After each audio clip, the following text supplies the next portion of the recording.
Hello and welcome to Sporting Community's My Voice podcast. I'm Alex Wilkinson, a university student at Loughborough studying sport and exercise psychology, and I'm currently on an internship with Sporting Communities. Sporting Communities is a community development organisation that supports all members of the community, from young to old, across a broad spectrum of needs. This podcast is part of the My Voice project, a national community lottery-funded programme that helps to give young people a voice in their community and a platform to input into creating change and social action. Thank you for taking the time to join me. Welcome to My Voice podcast. I'd like to welcome two guests today, Kobe and Ross, who have very kindly joined me to discuss the positive effects of lockdown and the heartwarming stories that have emerged from our nation. Firstly, would you be able to tell the listeners at home a bit about yourself, Kobe? Hi, I'm Kobe and I actually work for Sporting Communities. I'm a lead coach and a marketing officer. Fantastic. Not forgetting you now, Ross, could you say a few words about yourself? Yes, hi, I'm Ross. I'm the Director of Social Change for Sporting Communities and really looking forward to this chat. Brilliant. As I've mentioned, today's podcast is about the coronavirus, but specifically the positives that we've all seen from so many people and the great acts of kindness.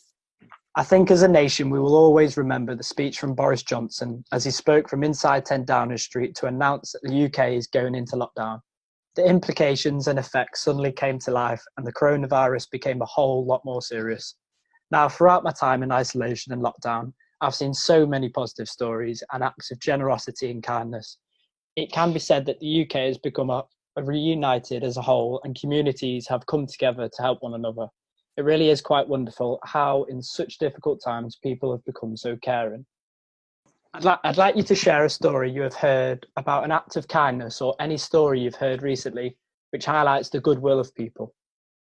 Well, I'd like to just tell the listeners that I'm of a certain age where I had experienced lockdown or a kind of lockdown in the past during the miners' strike, where the power had gone off all around the country and food was very much in short supply. And it was a kind of eerie, as a child, witnessing that for the first time, it was quite an eerie experience.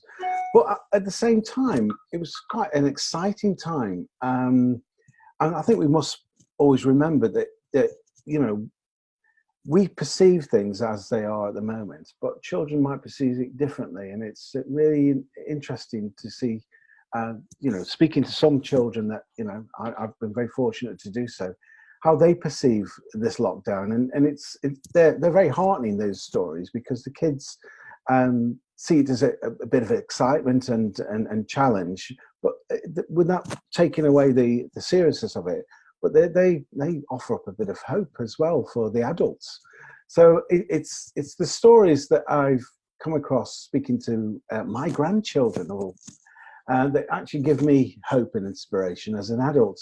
And it made me reflect back on those times when I was a child in the kind of lockdown back then and what it meant to me and how that period in my life shaped me as an individual going through becoming an adult, because I know, I never took anything for granted because I knew how dire situations can be. So in a way, the positives are there's some incredible learning that's going to take young people forward and change their outlook in life. So I think that's, for me, a real positive.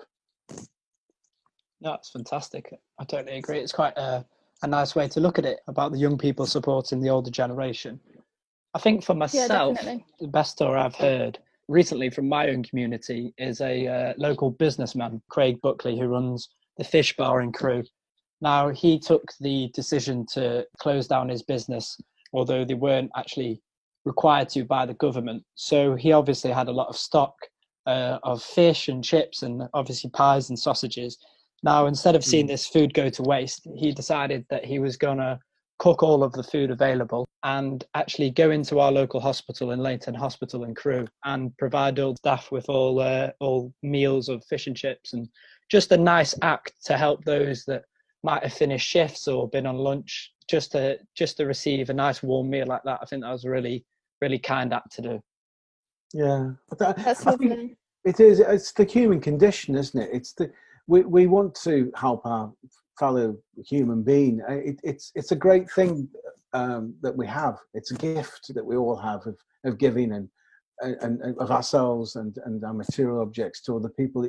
It gives us more back in a kind of currency that we've almost forgotten. And I think that's what this time is going to give us is that moment where we think we start to really we understand the cost of everything and the value of very little, and I think that will change, and I think we'll start to value things a lot more because of the milk of human kindness that's awash across all the sectors. And I've seen that, and I've witnessed that, and I've seen those stories, and it's wholehearted, it's genuine, and it's breathtaking at times, and it's humbling, and it's, even though it's a difficult time to be alive, I think it's also the best time to be alive, because we're going to see the best in humanity, I'm sure. I actually agree with that so much. Talking about like breathtaking, I think everyone will agree the clap for the NHS when everyone was stood outside. Yeah, I think that brought a tear to quite a few people's eyes. Like, everyone in my village was clapping. People were sharing videos of them clapping, and even just like seeing the NHS staff react to it as well. They understand how much we appreciate that they're actually putting their life at risk. It's amazing. It's amazing. I think as a whole nation, people were united that night. Definitely. There's such a feeling of togetherness. It was like you say, quite breathtaking. I've not seen anything like that in my life. Yeah, it's just the fact as well that you see it shared on Facebook. Oh, everybody stand outside at 8 p.m. and clap, and you just think, oh, no one's going to do that. It's just something that's been said on Facebook. But then at 8 o'clock, like, you could hear it. With your windows and doors closed, you could hear people clapping.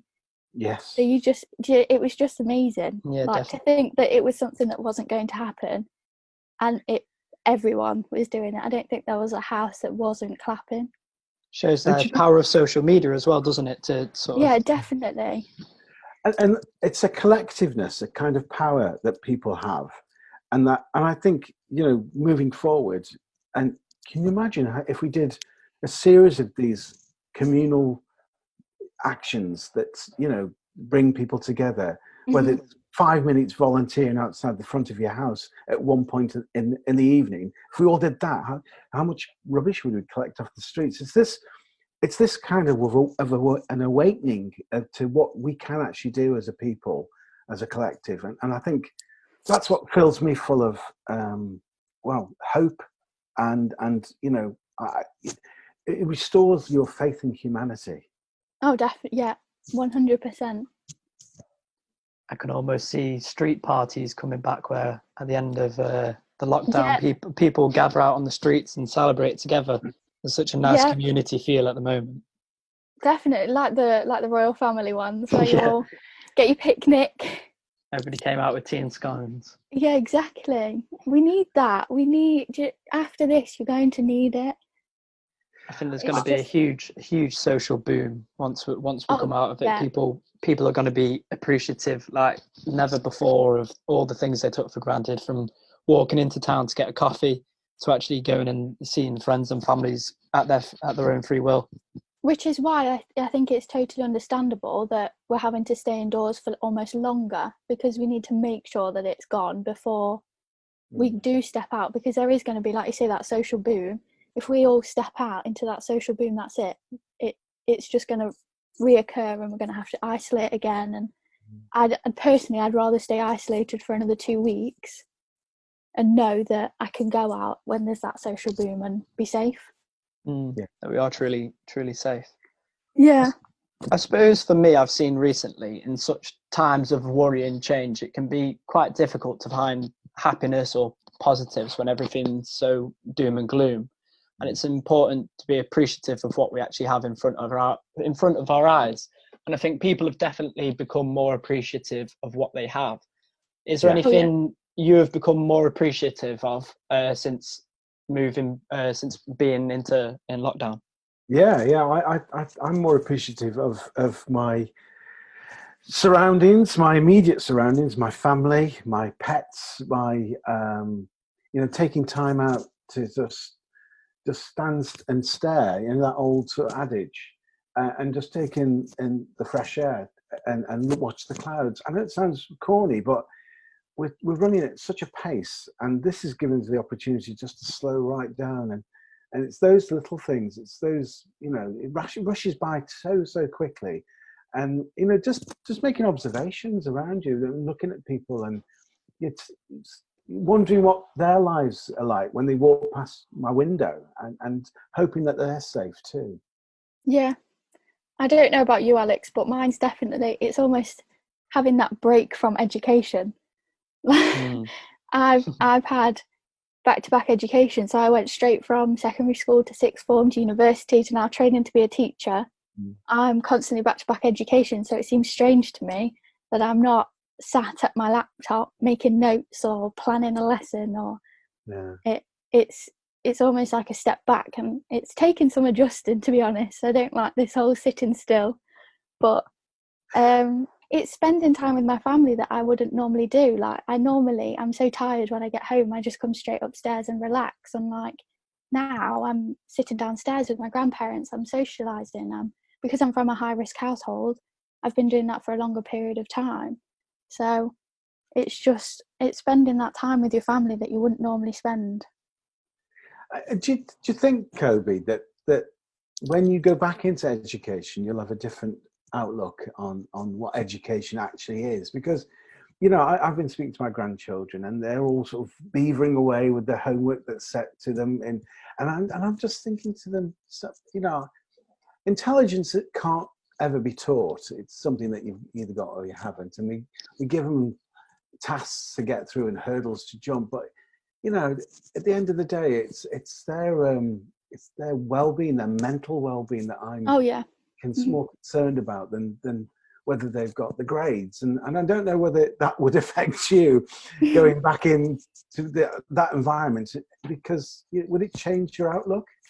For me, I've always kind of been creativity based, so I like to make anything I can as fun as possible. So it's definitely just opened that up more for me. Like, if anything, now I can use this time to be more creative and come up with more resources. And it's just, it's difficult. Obviously, I'm sport, so PE wise, I feel like most children, they either love PE or they hate it. You don't really get the in-betweens. It's quite a Marmite subject, isn't it? Yeah, definitely. So it's just being as engaging and creative, like I say, as possible, and being able, the fact that I don't know, but for me, I feel like children might engage more in PE now because they've seen, at home there's these Joe Wicks workouts, and I know we're creating workouts as well for people to do at home. So it's almost that alternative, actually being engaged with a group of people again and being able to be taught a sport rather than just doing single exercises. Fingers crossed it engages more kids, but we'll see. And do you think, I mean, because it is a health scare, and do you think that more people will start to look at themselves as an individual and their own health needs? And do you think people's diets will change? I definitely think it will, because it's been said in the news, hasn't it, that they think more young people will be eating healthier now that McDonald's and other fast food chains have closed.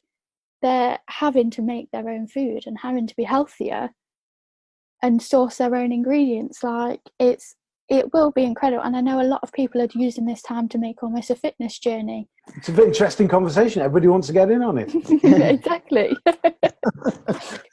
I think you're so right about kids being, well, they'll change. I think they will change diet and fitness regimes and things like that. But I think for me, my appreciations come more through catching up with people or catching up with family.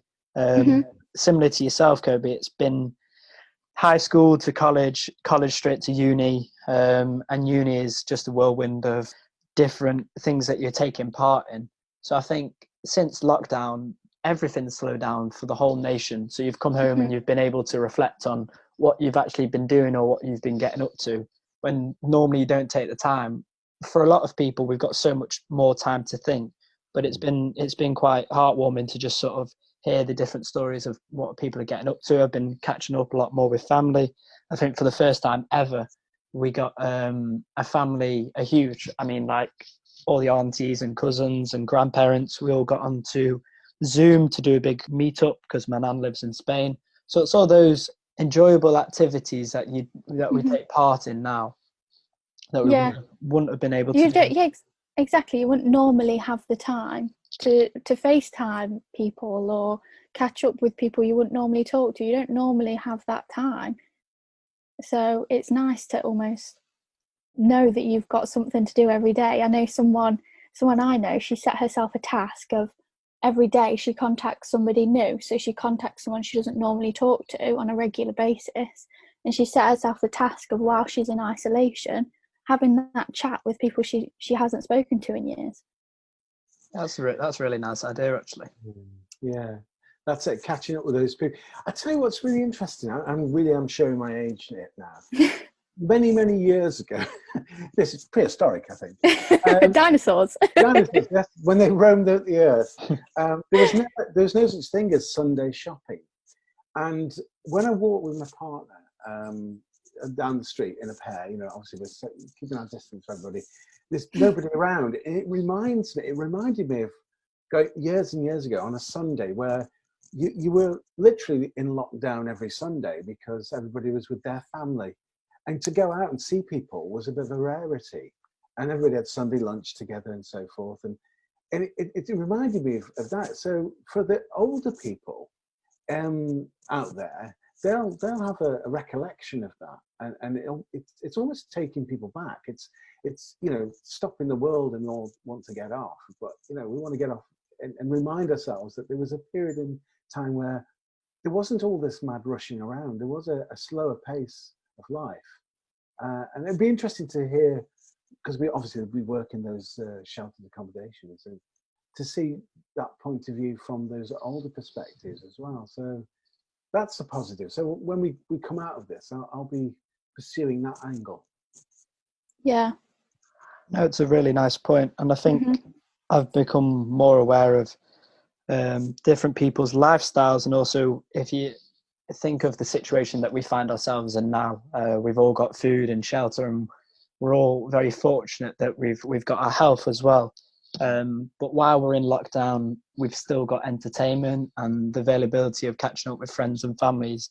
I mean, you can't forget the class differences of those superstars and professional athletes and footballers that are living in their mansions, and their experience of lockdown and their experience of this whole ordeal compared to a single parent living in social housing. Yeah.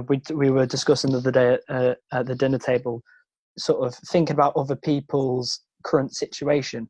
If you're a single parent living with quite a few children in social housing, or you find yourself in a high-rise accommodation and you don't get that freedom of a garden, it must be so different for so many different walks of life. It's quite Definitely. An interesting point. Yeah, I think those people living in those big houses on their own, they're more isolated than those smaller communities. I'm only talking from my perspective, I suppose, because I live in a reasonably sort of condensed community, and I witnessed yesterday, which I don't normally get in the community that I live, is when you're walking by, people from the opposite side of the road say good morning or hello, and complete strangers introduce themselves to you, and that's only happened recently because of this. Yeah, I've noticed that. And isn't it nice? It's an acknowledgement that we're all in this together, and people want to, have eye contact. And having lived in the past in those environments when I had locked down years and years ago, I'll tell you what did come out of it is that I lived in a housing estate in Stoke, and we had large gardens, and everybody started to go into their garden more, and there was produce was being produced over a period of time, and people started to, because there's very little money about it, started to barter with food, and there was sharing across the garden fence that took place. and it was a wonder. And I hope that returns. I really, really do. That I hope that kind of over the garden wall, people speak to their neighbours and say, "Oh, do you want this rhubarb?" And if there's anything that comes out of that, it's that spirit of we're in this together, and we care about each other deeply as human beings. We might be different and we have different families and different relationships, but you're my neighbour at the end of the day, and I need to look after you as well. I think we've seen elements of that creeping back in. I know a few families have made their own vegetable plot, and I saw an article around a company selling seeds, plant seeds and vegetable seeds. They've said they've run out of stock because so many people have ordered them, because they're now looking for ways other than supermarkets. Obviously, the stigma that's coming with supermarket shopping at the moment, people are enjoying trying to grow their own produce, or even shopping locally. It's great to support your local shops, and I think people have really got on board with that. And bread making and cake making, that's come back into fashion. Oh 100%. Yeah, my bacon has taken off these last few weeks. Too much bicarbonate of soda, I might add, if it's taken off.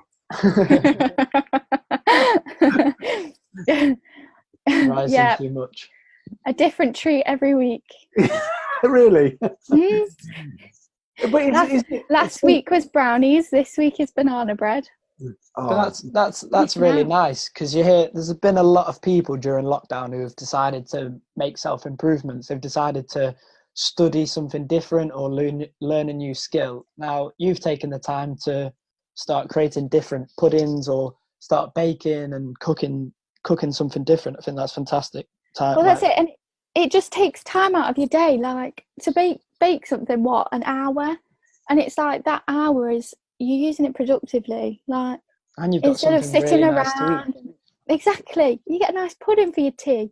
But that's very interesting, because we've started to schedule our day around our meals. Oh yeah, that's true. But as a family, so we're sitting down together and eating a meal together, which we don't normally do. We eat our own little things once in a while, and I think that's something that's it's so positive.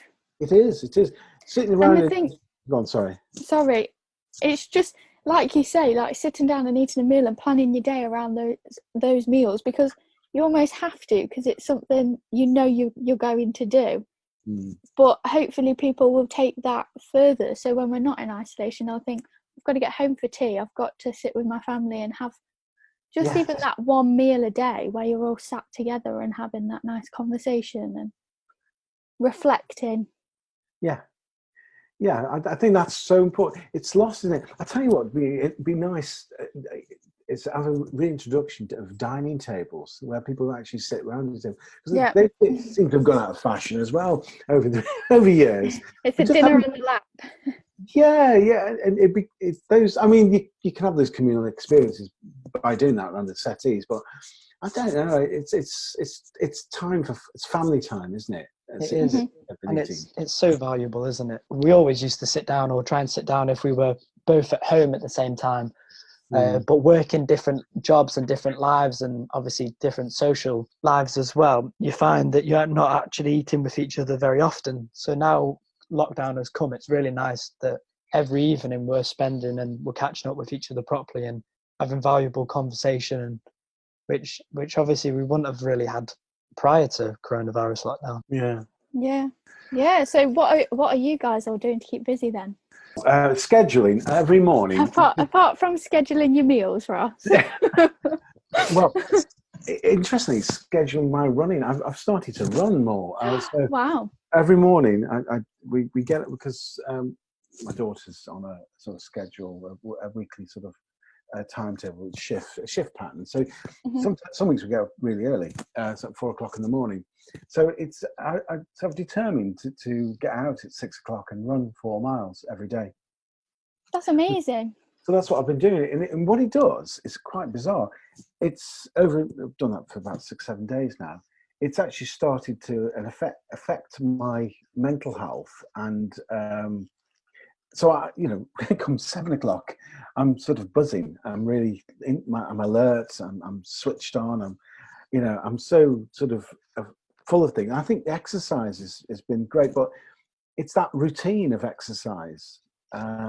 It punctuates the day, and having things to punctuate the day. The days sort of are long, but they seem to be short in many ways because you've got things to look forward to. Well, that's it. You've almost got to keep to a schedule, otherwise it will just all fall apart. A little plug for us, though. Everyone should keep their eye out for our workouts and our daily challenges and tasks and everything. So keep an eye on our Facebook page. Definitely. Good. Did you like my little advert? Didn't expect anything less, to be quite honest. You've got to do it somehow. Hold on, media person. That's perfect. Well, I'd just like to say a big thank you to both of you for joining me today and talking about the coronavirus and what positives we've seen in our lives change, at least. And thank you. All right, thank you. Thanks. Take care. Bye. Bye.